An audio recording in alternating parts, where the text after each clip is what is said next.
অনেকেই সরাসরি আইএলটিএস কোর্সে ভর্তি হয়ে যান, টেস্ট ফরম্যাট শিখেন, মক টেস্ট দেন, কিন্তু স্পিকিংয়ে ব্যান্ড আসে না। কেন এটা হয়? কারণটা খুব সহজ।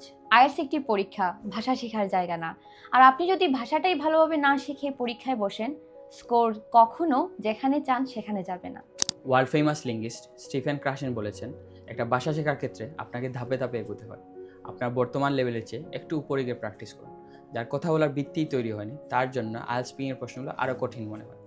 এই জায়গায় আরেকজন বিশেষজ্ঞ জিম কামিন্স বলেছেন, আগে দৈনন্দিন কথা বলার দক্ষতা আসতে হবে, তারপর একাডেমিক ভাষার দিকে যেতে হবে। আইএলটিএস হলো একটি একাডেমিক লেভেলের পরীক্ষা। সেখানে যাওয়ার আগে নিজের মধ্যে কথা বলার স্বাচ্ছন্দ্যবোধটা আসতে হবে। স্পোকেন ইংলিশ কোর্স ঠিক একই কাজটি করে। আপনাকে কথা বলতে অভ্যস্ত করে, ভুল ধরতে শেখায় এবং ধীরে ধীরে আত্মবিশ্বাসী করে গড়ে তোলে। তারপর যখন আইএলটিএসে বসবেন, পরীক্ষার চাপেও সেই একই দক্ষতা ধরে রাখতে পারবেন। তাই সিদ্ধান্ত নেওয়ার আগে একটু ভাবুন। আইএলটিএসে ভালো করতে চাইলে আগে কথা বলতে শিখুন। ফাউন্ডেশন স্ট্রং হলে স্কোর এমনিতেই আসবে।